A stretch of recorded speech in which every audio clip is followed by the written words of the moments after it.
I wanted to talk about my experience becoming a TERF as a gay man. And I've tried to jot down notes on this, but it's just, I think I need to just ramble and go off the cuff. So I guess I wanted to start at the beginning when I was a kid. I had always supported the gender movement. And I always believed that it was a legitimate concept. I was always very pro-LGBT, even before I knew I was gay. But growing up, there were various moments where there were various cuts that were beginning to accumulate. And this is the case for a lot of people. In fact, I think it's most gender critical people. They accepted it and believed it for a long time, and there were various cuts that began to accumulate, and it ended up in death by 1,000 cuts, right? That was definitely the case for me. So I was very pro-LGBT as a child, even before I knew I was gay, like I said. And I guess the primary narrative of transgenderism that I was exposed to was the, struggling homosexual, transsexual male who struggled with his body and with his dating life and, being homosexual. And that was pretty much the only transgender narrative that I had come across. Trans men weren't on my radar, I guess. And I think that was the case for most people up until the 2010s-ish. So anyway, even before I knew I was gay, I was very tuned into all the stuff and the issues surrounding LGBT politics, like gay marriage. And once I realized I was gay, it came as a major shock to me, and it was very difficult for me to wrap my head around. It wasn't because I felt ashamed of being gay, but I guess I had internalized this image of heterosexuality that I was meant to live up to. And having the realization that that was impossible, that I was never going to live up to this image of heterosexuality that I've internalized, was very difficult for me to come to terms with. And I just would think about it just randomly throughout the day, and I would just be shocked. I just could not wrap my head around it. This is really me. Like, I am really gay. I just couldn't believe that I was, out of anybody, was the one that was gay. Yeah, it was very strange. It felt like a very long time that I was struggling with it, but in reality, it was probably only a few months. But of course, I was 13, so it felt longer. So even aside from that, I was very pro-gay. It just took me a while to come to terms with it. And of course, I identified as bisexual initially and that's the case for a lot of gay men and lesbians, I think, too, that you identify as bisexual because it's not fully homosexual. There's still a little bit of heterosexuality to lean on. And I kind of tried to force myself to be bisexual, but of course it did not work. So I saw this documentary where a man with Klinefelters had transitioned to become a woman. And it was because he started developing breasts later on in his life, which now looking back on it, I don't know if that's a thing with Klinefelter syndrome. I don't know if that's a symptom, but who knows what was going on. So he began developing breasts, and it awoke in him that he wanted to be a woman. So the documentary followed that experience, and he had a wife and kids, and it was very difficult for them, of course. I felt really bad for his wife because she was expected to be this lesbian now. She's married to this woman who she didn't intend to marry to begin with. I felt really bad for her. It was such a strange situation. The whole thing just kind of shocked me. But I really sympathized with the man, and it kind of resonated with me, and I always held out for a long time after that was going to be me one day, that I was just going to become a woman naturally. I found solace in it because it would make this image of heterosexual life more feasible for me, that I could just be the woman instead of a homosexual man. And like I said, I wasn't ashamed of being gay consciously. I wasn't ashamed. I had no ill will towards gay people. I really supported the movement, but for some reason, I guess unconsciously, it was very difficult for me to accept that that's who I was. So for a long time after that, and up until I became gender critical, it was always on the back of my mind, I may transition to be a woman one day. So anyway, that documentary really resonated with me, and I always wished that could be me one day on some level. So as I grew older, I was on Tumblr a lot, and I was not I had a lot of in-person friends, so most of my social interactions were in real life and not dependent on internet media. But I was a lurker for sure, and I was very observant of what was going on Tumblr, even though I didn't participate directly all that much. This was the late 2000s, early 2010s era, and the woke stuff was really beginning to gestate and proliferate at that moment, and that included the gender stuff, of course. What we would now call gender ideology. It had more of a feminist tilt back then, if I remember. Yeah, I remember, feminism was a very core part of the Tumblr kind of ideological framework. And I've been reflecting on that recently, how it's totally been lost now. Like any like semblance of feminism that was there is now just totally gone. And I think there might be a couple of reasons for that. But anyway, so there would be various moments, like I said, where things just didn't sit right with me when it came to the gender stuff. I was learning a lot about what the Tumblrite conceptualization of gender was, and the split attraction model was beginning to develop at that point. It wasn't as developed as it was in the mid-2010s, I think, but it was beginning to develop a bit, and the gender stuff was really beginning to proliferate. And there would be posts that I would see, like one is sticking out to me, that if you're having sex with a trans man, it's transphobic for you to not pretend that she has this huge dick. Like you were meant to pretend that her clitoris was a huge dick that's flopping around on your legs and stuff during sex. It was, the post was worded in this tone that was like, you absolutely have to do this. You have to pretend that what you're seeing is not what you're seeing, or else you are transphobic. And that was very strange to me, because I was trying to imagine it for myself. And I was like, I don't understand why we have to completely deny the reality in front of us, because I was always a true believer that there was a difference between gender and sex, and that, everybody was either male or female. I did have a bit of a intersex, like that the idea of intersex kind of challenged the sex binary a bit, but I always still recognized that there was males and females. That this idea that sex is a spectrum is rather new, I think, in the circles of post Tumblr ideology, I guess. But so things like that would kind of pop up on my feed, and I found it to be very strange, and I kind of just brushed it off.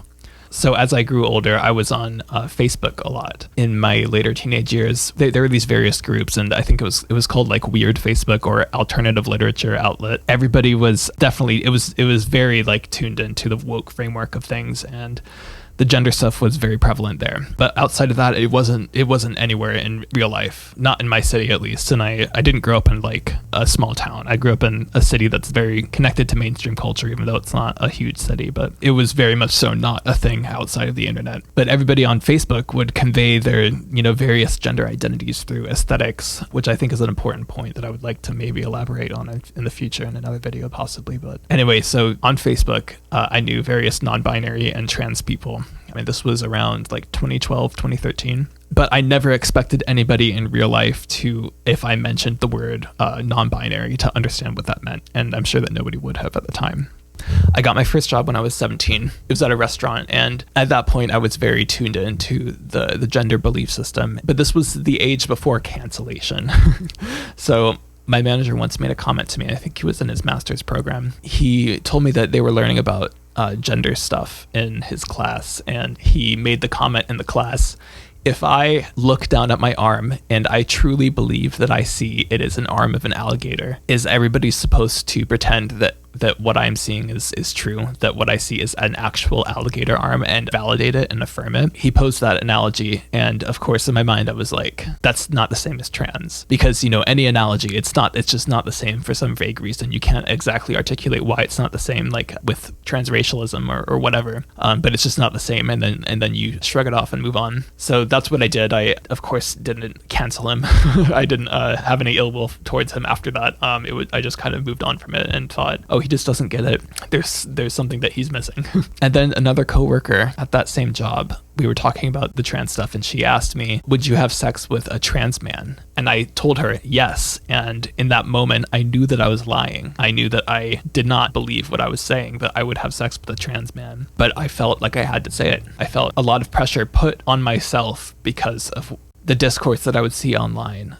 About what it means if you are not willing to date a trans person, and how horrible that is of you. So I told her yes, and I knew that I was lying. And she was like, really? You would? And I was like, yeah, of course. And I was trying to imagine it after that. And I was like, there's absolutely no way that I could do that. But I felt pressured to say it. Around that same time, I was going through a very difficult period in my life, and I won't get into it because it's very personal, but a lot of serious struggles with mental health I was facing. And I began to identify as agender, or non-binary in a way, agender. I didn't make a big deal of it in my social circles. There was one like national coming out day where I wrote this paragraph about looking down at my body in the bathtub when I was a child and seeing a woman's body and not being able to reconcile that. And then at the end of it, I said he, she, they as my pronouns. So that was my way of coming out as gender fluid, agender. I mostly at that point was telling people that I was gender fluid. So I guess you could say I'm a desister because I never came close to doing any like medical interventions for my gender identity, but I was identifying as such. So I had a personal leg in the game. So when I was 19, I moved to New York City. I was living at an artist residency there at an art collective, and it was a music/gallery space on the first floor, and then there was apartments above it. We would host like art events up there too, and like shows and stuff. But at the end of it, there was 12 of us that lived up in the residency. Every one of the residents identified as queer in some way. There was one lesbian couple who were native New Yorkers. They were just really normal young lesbian women. They were younger than me.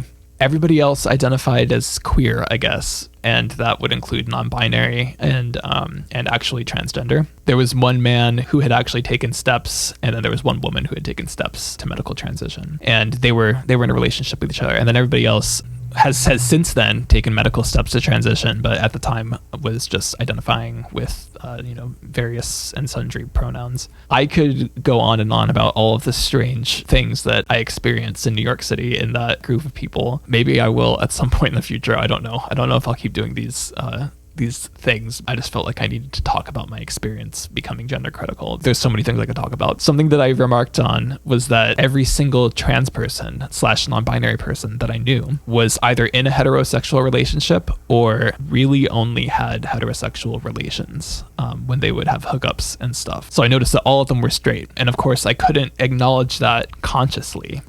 It was one of those thoughts that popped up in my mind that I squished down really quickly as soon as I could. And that's a characteristic of, engaging with this belief system, is that whenever you see something, whenever you have this thought that contravenes the belief, you have to squish it down as soon as possible and then move on. And you have to pretend that you're not thinking about what you're thinking, that you didn't have the thought that you just did. I think most people experience that who engage with this belief system. It's even standard practice when you misgender somebody, you just quickly correct it and move on and pretend that it didn't happen. And that was the way that you had to think about things. There would be various moments where I would have these questions that popped up in my mind, but I had to remove it from my mind as quickly as possible. So yeah, I noticed that everybody was straight pretty much. And I knew intuitively that I was not like these other people because I was the only gay one. I knew intuitively that my experience was different. It was a moment of cognitive dissonance that is very striking now that I recall it. It took a lot of effort for me to use everybody's pronouns because I had to, spend a lot of my thinking power to do it, a lot of my energy, my mental energy to make sure that I was saying the quote unquote right thing at any given moment. And the two trans people that had taken medical steps, they were both on hormones and they had visibly been altered by the hormones. And the woman was very hairy and the man, he had feminine skin and stuff. But they were both clearly still the members of their respective sexes. And it took a lot of effort for me to use the pronouns that they wanted me to use. And the woman's name was Arthur. And I can't remember what I kept wanting to call her, but it was some feminine name that I wanted to call her. And it was very difficult for me to squish it in my mind that she was in fact non-binary. And at one point she actually came on to me. We were sitting on the couch and it was very, very, very uncomfortable for me. And I didn't have like the confidence to straight up tell her no. Nothing came of it, but that was a very difficult moment for me. There was a number of moments in my life where women had come on to me and touched me in ways that I didn't want. And I didn't have the confidence to take myself away from the situation. And all of them knew that I was gay. So I couldn't understand at the moment why this was happening. But anyway, that happened a number of times in my life. I felt like I couldn't just use the excuse, I'm gay. And that was troubling to me. Anyway, there were various moments in my time in New York where I started to question some things a little bit. It was kind of disturbing to me that I was developing this way of thinking where I was not allowing myself to acknowledge what I was actually thinking. I ended up leaving New York and I felt very relieved that I wasn't in that kind of circle anymore. I didn't feel the pressure to constantly be using trans affirming language and stuff. And at this point, I was still very much so like affirmative of trans identity, but I felt relieved. And that kind of made me uncomfortable that I felt relieved because I was like, how am I going to live my life if I'm going to have so much trouble using trans affirming language? And always being on my toes opinions about stuff in general, because even aside from the trans stuff, it was very, very woke. But I moved back to my home state and went to college. In one of my classes, one of my professors posed the transracial question. She was relatively conservative. People really disliked her because of that fact.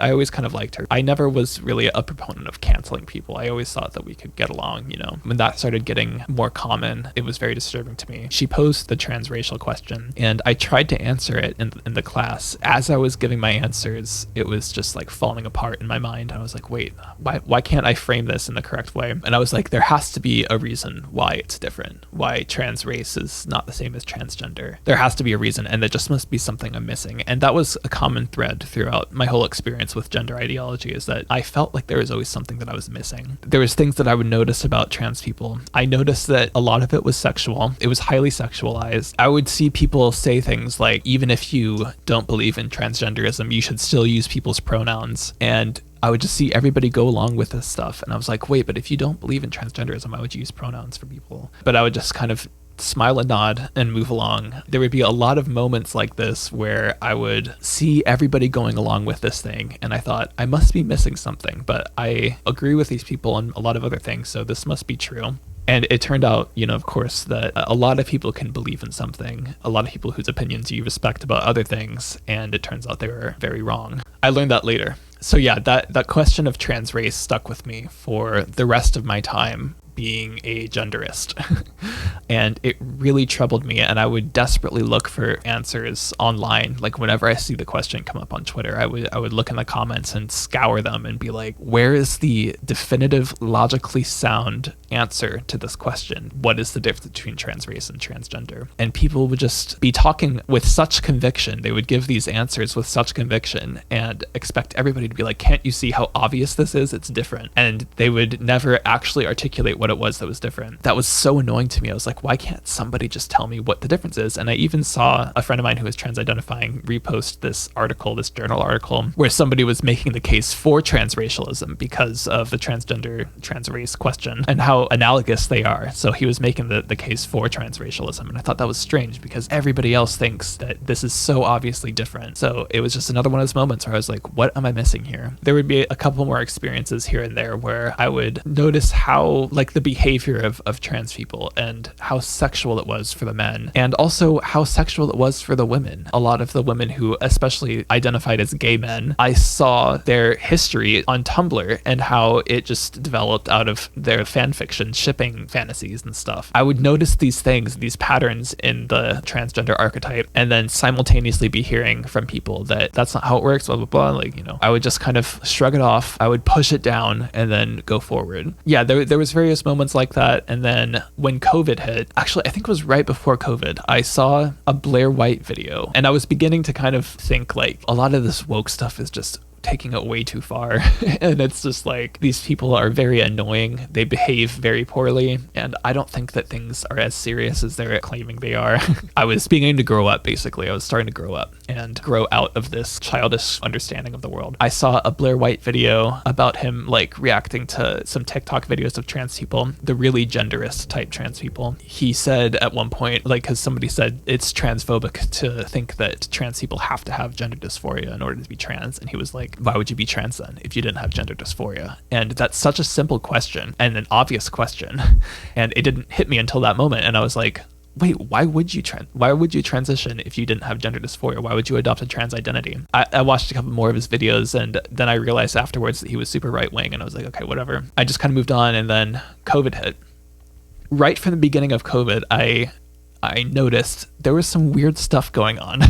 I knew from the beginning that masks are not going to do shit. Why is every left-wing person whose opinions I respect so gung-ho about this mask thing and so gung-ho about all these like these really extreme kind of like and you know it was still kind of beginning at that point, so but everybody was having these really extreme reactions to COVID. And I thought, this is really not that serious. It's just like a flu, really. It's a coronavirus. Like, we've all been exposed to a coronavirus, guys. Like, it's not that serious. And I thought, masks are dumb. Why do I have to wear a mask everywhere? Whatever. But I kind of just held my head down. I would talk to my partner about it, and we would both be like, yeah, there's some insane stuff going on. I don't understand why people are behaving like this. And then we both realized that, you know, masks are not going to do anything. If you can smell a fart through 3 layers of clothes, you're not going to be protected from COVID from a cloth mask, but whatever. I kind of held my head down and kept going. I would kind of, there would be some things that the COVIDians would say that I thought was reasonable. And, at that point, we really didn't know how dangerous the virus was. I had the feeling that it wasn't going to be that serious, especially considering the case rate and the death rate and whatever. I moved through that first year of COVID, and after the vaccines rolled out, I got vaccinated, and I was like, okay, now I'm done. We don't have to worry about this anymore because, the vaccines are here. It's over. Just got to get the 2 doses and then we're done. And of course, that was not enough. And only like a month later, people were already talking about another dose, talking about locking down again, like all these things. I was reading these stories about how lockdowns in other countries was,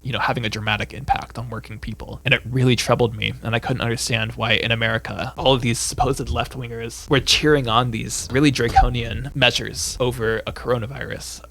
It couldn't really make sense in my mind. I began to grow more and more suspicious of the whole situation. It led me to question a lot of other leftist orthodoxies that I had adhered to growing up and that I'd been exposed to all around me. So yeah, it was really COVID that kind of opened the door for me to start questioning gender. That was one issue among a couple. I started to become disillusioned with a lot of the rhetoric that was posed by left-wingers. I got on TikTok and I started watching some trans-critical videos. A lot of them was by like true transsexuals or whatever. And I started to think, of course, transgenderism is a real thing, but these other people take it way too far. I thought there's so many logical contradictions with the gender identity framework of the world of gender.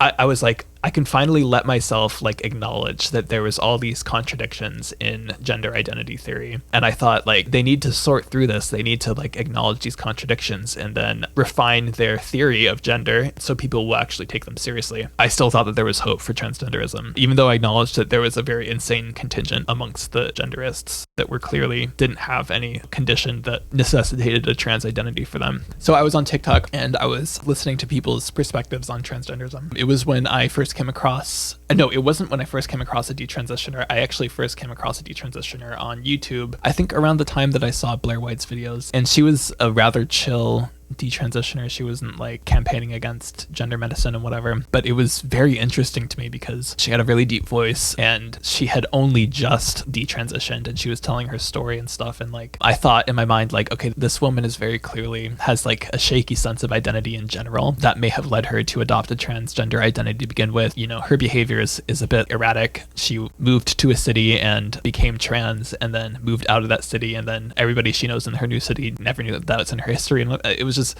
very erratic behavior from her. And I thought, okay, this woman's clearly mentally unwell, and that may have led her to mistake her trans identity in the first place. But then on TikTok, I came across Kat Kattinson, and I was listening to her reflections on her experience in the gender world. And that's when I really started to question the actual fundamental logic of it all. And I really liked her tone because it was very compassionate and chill, and she wasn't accusatory really, but she was just laying out the facts of her own transition very bluntly, and she was critical of the conditions that accelerated her transition and how she was really fast-tracked into transitioning from the gender medical complex. So yeah, I watched all of her videos. I combed through all of her videos and I was like, wow, everything she is saying is so bullseye.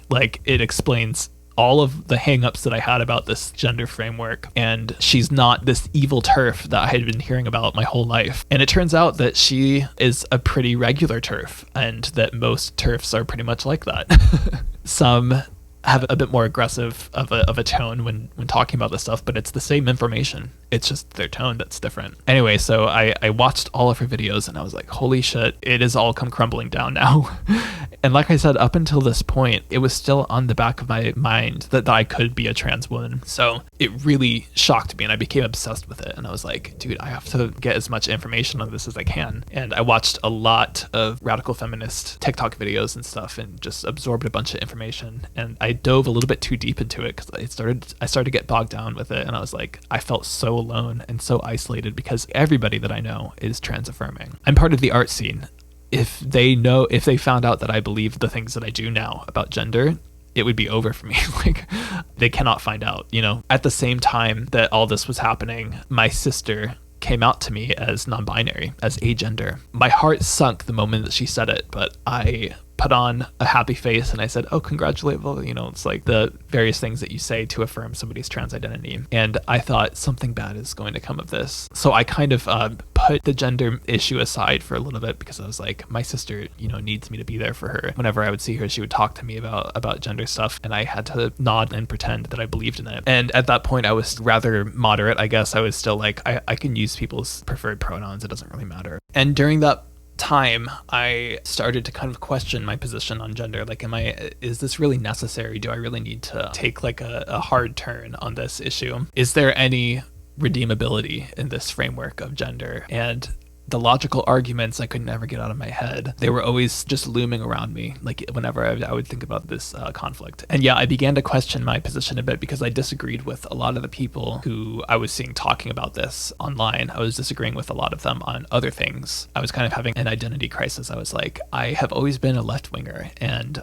this issue that's kind of a cornerstone of the Western left is my position on it has done a 180. So I'm like, is this really the proper way to go about this? I couldn't find a lot of left-wing voices that was opposing transgenderism. But I picked up Helen Joyce's book and Kathleen Stock's book, and I watched a lot of their interviews, and I read both their books, and I was like, there's no way that I can unsee what I've seen now. But I was still struggling with it because I couldn't find like my people amongst the crowd of people who I agreed with on this issue. And then one time on YouTube, King Critical showed up randomly on my feeds like algorithmic destiny. And I was like, okay, I'll check this guy out. I listened to his video, and hearing the way that he talked about stuff was similar to the way that Kat Kattinson talked about stuff, and it was a huge relief for me. And I was like, this is the kind of person who I could feel like I can align myself in this fight. And I watched all of his videos, and he had, like, right after I had found his channel, he had posted an interview with Kat Kattinson, and I watched that, and it was very illuminating for me. I was feeling a lot more affirmed in my position then. And then I found Magdalene Burns. And that was, if King Critical like poured the concrete, she solidified it.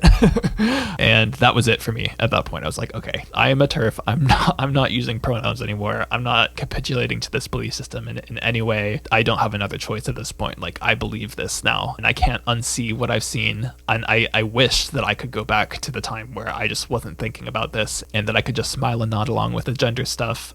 But I can't. I just can't do it anymore. It's not physically possible for me. Magdalene Burns was a bona fide leftist, and her analysis was just so cutting. Her response videos, she didn't sugarcoat anything, but what she was actually saying was not disrespectful. It was just straightforward and to the point.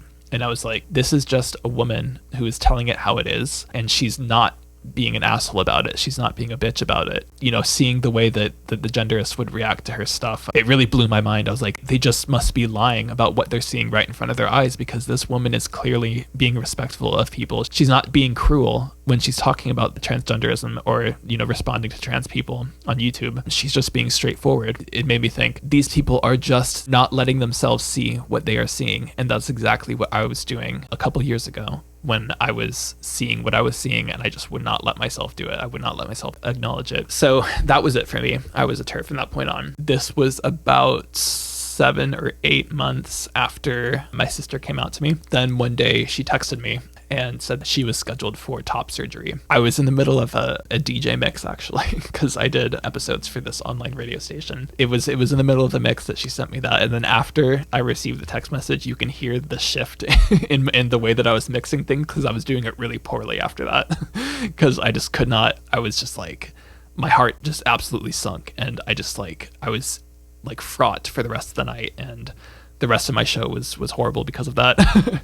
And I still pretended at the moment. I didn't say much in the text that I responded to her with. In fact, I didn't say anything affirming in the text that I responded to her with. I was just asking her questions like, when is it? When are you telling our parents? Whatever. I knew that something really bad was going to come of that. So fast forward until the surgery, was like a month or two after that. And she was seeing a gender therapist. And it just blew my mind that from the time that she started seeing this gender therapist and came out to me as agender, she was scheduled for a double mastectomy, like in less than a year. And that was very strange to me and just troubling. But she asked me if I could take her to the appointment. And I said yes, because in my mind I was like, she's still my sister. I still love her no matter what. I will support her no matter what. I can take her to the appointment without believing in this stuff. I rationalized it like that. And of course, that was never going to work. It came to the week of her surgery was scheduled a few days after I graduated college. So I went to my graduation and she didn't show up because she was super freaked out about COVID. And this was in 2022. COVID wasn't really that serious by then.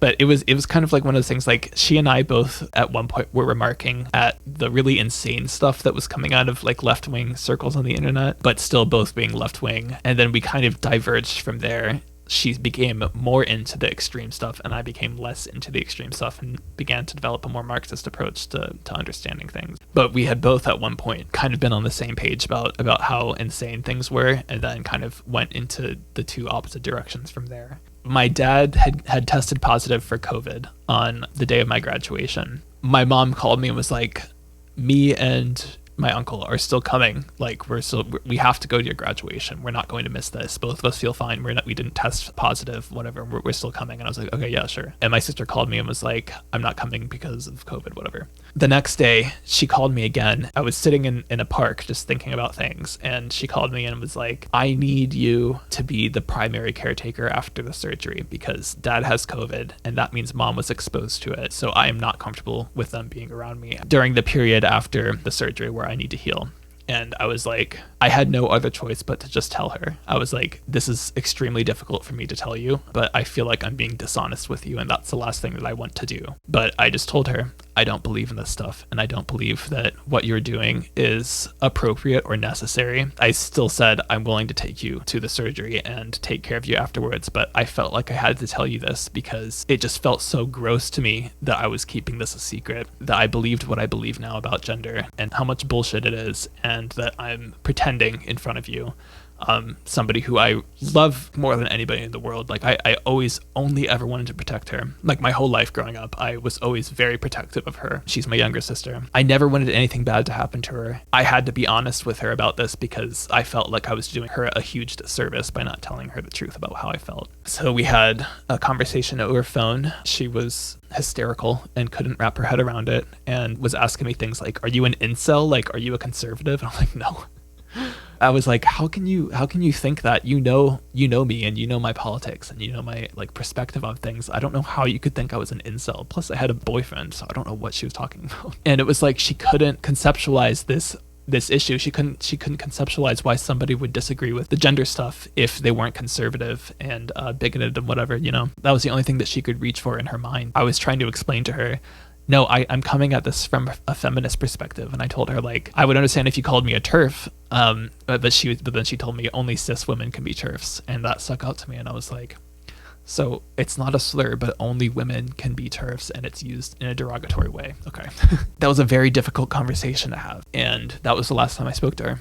And that was 2 years ago now. I was just thinking today how much I miss her. We had a very special relationship. We were always good friends growing up, and we had, normal sibling problems, but we always considered each other good friends, and we had our own way of like speaking with each other, And I've just been missing that a lot lately. Her birthday's coming up in 3 days, and I think I'm going to text her for the first time in 2 years. But I just felt like I had to share this experience of becoming gender critical for me, how I as a gay man came to this position. That's all I have to say about this, really. Maybe if I feel like it, I can elaborate on some specific experiences that I had regarding gender growing up. I just felt like it was important for me to share this. Maybe somebody can find it meaningful in some way. So yeah, thank you for listening.